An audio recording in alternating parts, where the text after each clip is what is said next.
and welcome to the latest Bonzolium video. This video is two mysteries, well, to me anyway. Years and years ago, I stumbled upon a picture taken of Zeppelin all set up at Kizar Stadium, 1973. They played a show at Kizar for their 1973 tour. And I found a picture taken from behind Bonham's drums, like out into the sea of people, out into Kizar. I'm going to say Kizar a couple times because I love Kizar Stadium. Huge Dirty Harry fan. Dirty Harry, that scene where Harry and Fatso, they chase Scorpio out into the field. Fatso turns the lights on. He's like, "Take a break, Fatso." And he takes a shot at Scorpio and flips around. He's got his 44 Magnum, the most powerful handgun in the world. Goes walking out there and he's got him. He's like, "Where's the girl? I have rights. Where's the girl? I have rights." Great scene, okay? So what happens is they pan away from them, like out in the middle at the 50-yard line, 50-ish yard line. And in later years, what they do is they probably get a big crane or boom and move the camera away to pan back, or now they'd use some digital thing. But in those days, what they actually did is they had a helicopter, so really close to Clint Eastwood and whoever the hell the actor was playing Scorpio. And this helicopter flew away, and it was so cool because you slowly went away, and you could see, Harry Callahan's, Clint Eastwood's hair flying all over the joint because there's a helicopter, a Skorsky flying away from him, you know what I mean? It was really cool, and it fades out to where you just see like in the fog, because it's San Francisco, and the music's like terrific. Anyway, Kizar Stadium. Back to the picture taken, Kizar Stadium, 1973. This picture I saw 10 or 12 years ago clearly showed Bonham's ride on his amber Vista-like kit that he got in 73.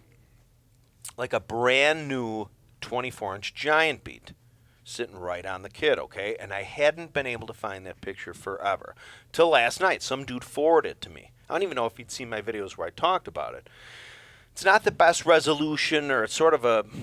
I'll put it on now. Here it is. Ding!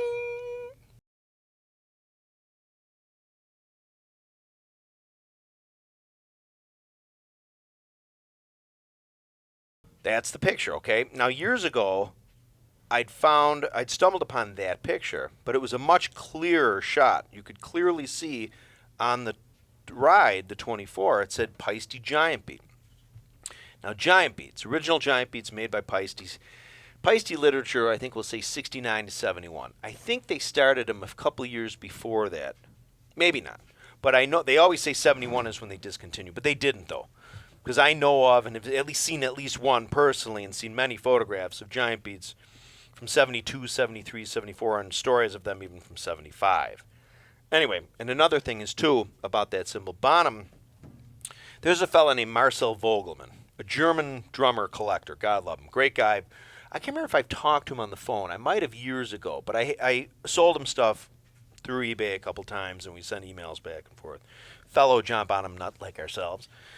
And he got his hands on, I say, one of Bonham's symbol endorsement sheets that shows all the symbols they gave Bonham. I say one of, because it doesn't, to me, seem complete. It mostly lists Giant Beats. I have a feeling it was one of the sheets they had there, or maybe it's the one just from Germany, their German offices, or maybe they had a different one in Switzerland. And the reason why I say that, it doesn't show Bonham getting, it only shows Bonham getting one 2002 before the 1973 tour, and in February of that year.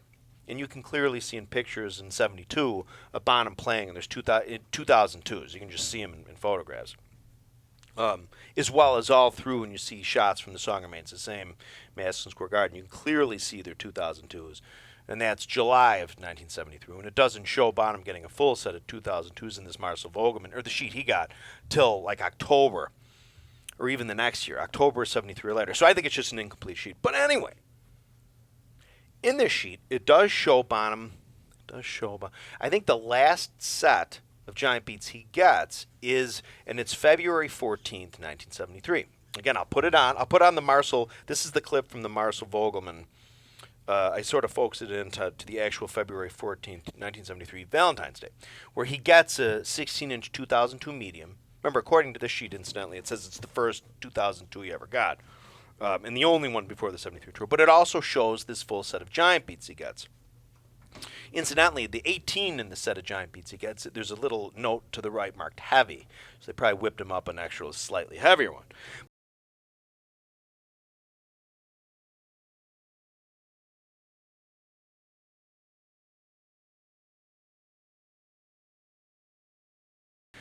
So it's probably from that set he got in February. So here we are, I'm going to fast forward to June of 1973, and you see that symbol. It's so cool. Now, to a lot of people, be like, yeah, somebody's saying, so he had a Giant Beat. Who cares? That's stupid. You know, take those people and get them off our channel to the diehard Led Zeppelin enthusiasts. It's almost like seeing a picture of somebody, like your favorite guitar hero in 1972, getting a brand new black face Fender amp.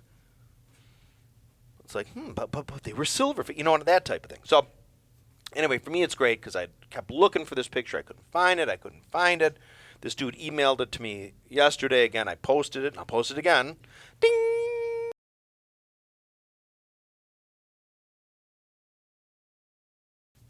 It's pretty cool, okay? I'm going to try and find, and we all should try to find a higher resolution of it. And the neat thing in Google now is you have a picture that you want to find more information about or find another version. You can actually take a picture and put it in the search. It'll try to find that picture in other articles or other websites or whatever. Apparently it just uses the binary zeros and ones to find the actual combo of whatever it does. Okay? So that's really neat, okay? A black label Giant Beat. Because as we know, in 1971, they changed the Giant Beat logo. Now, the original Giant Beats, I say from like possibly 67, because I have seen some literature or read somewhere where they might have even started the Giant Beats in 67. They might not have, but I'd swear I remember in a couple books it said they did. Because remember, they had the Paiste Stamble 65, which was their first B8 alloy Paiste 65. And I think in 67, I remember, again, Paiste literature just says Giant Beats 69 to 71, but I've seen where Giant Beats came about as early as 67. And again, like I said, I know at least till 74 because here's a picture of one. This is a picture of an 18 that I got. Someone else sent me pictures of. The 18, here's the symbol itself. The logos are well worn off, but you can see very faintly the embossed stamp at the 3 o'clock. And here's that picture.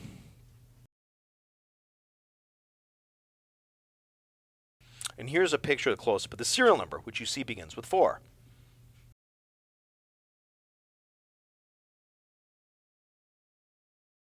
So there's some evidence of them making Giant Beats into at least 1974. Again, my friend Paiste Bob, God love him, I think has said he's seen or knows of a guy who has even a couple Giant Beats from 75. Anyway, so the original white label Giant Beats had here, well, let's say this is a clock, right? 12, 3, 6, 9. In the 9 o'clock, it's a Giant Beat, sort of a faded white, 1870 sort of general store, Old West font.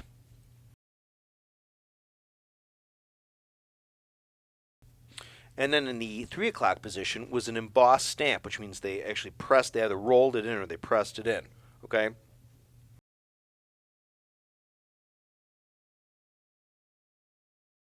And incidentally, there's actually a couple different versions of that embossed stamp for the Giant Beat. It's notable because Giant Beats was the only series Paiste had where the name Giant Beat or the name of the series wasn't actually, the word wasn't in the embossed stamp. It just said Paiste, made in Switzerland, trademark. And later on, the early sound creations used that exact same stamp. But there's actually two different stamps. Some early Giant Beats, up until about 71 or 72, have this Paiste embossed stamp, where Paiste is underneath the moon, or the rays. And the later ones have the Paiste above, which is this one.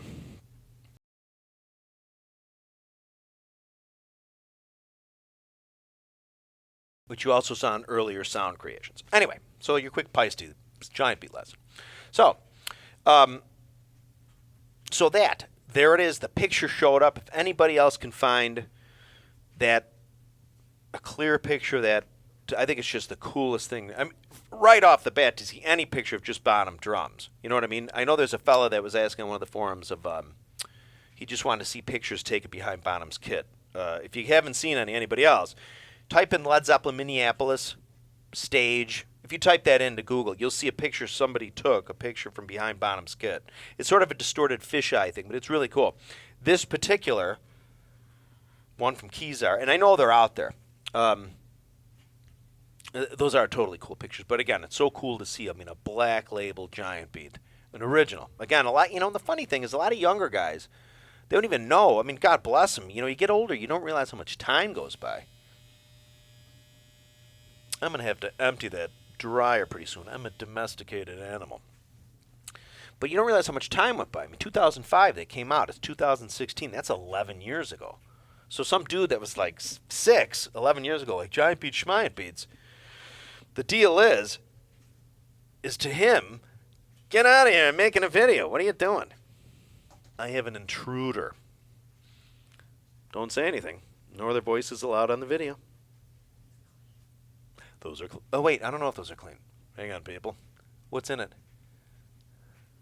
Take a whiff. Smell clean?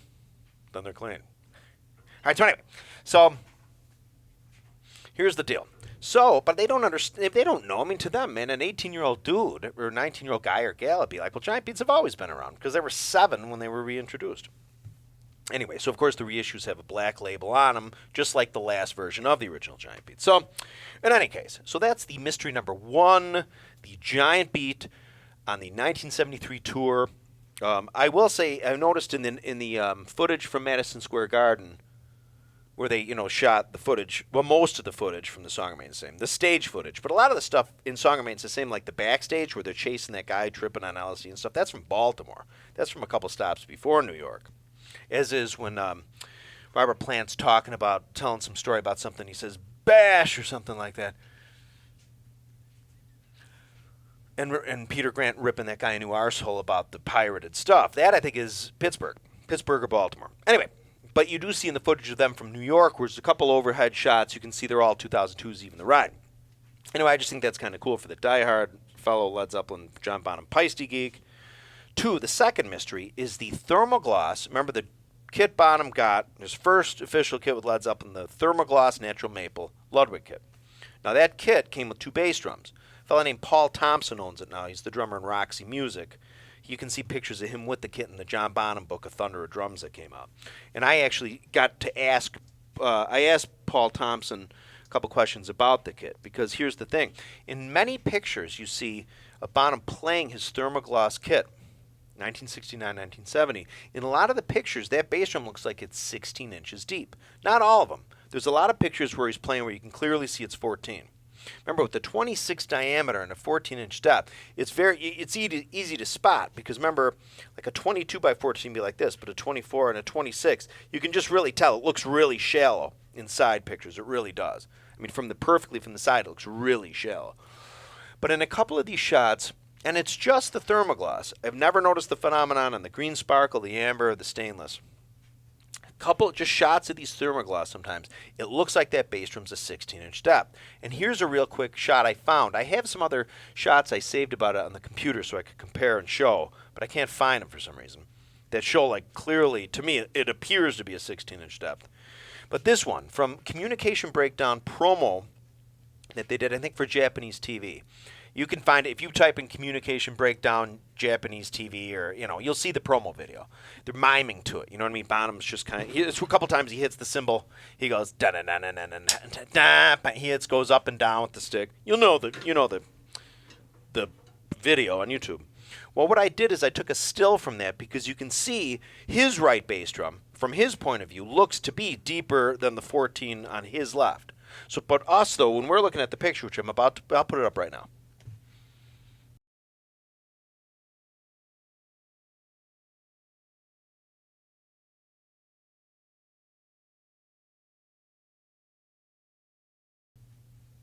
That picture, look on the right, it looks like a standard 14-inch depth, but the one on our left looking looks deeper. Now, a lot of that, in this particular instance, could be an optical illusion of the camera or whatever.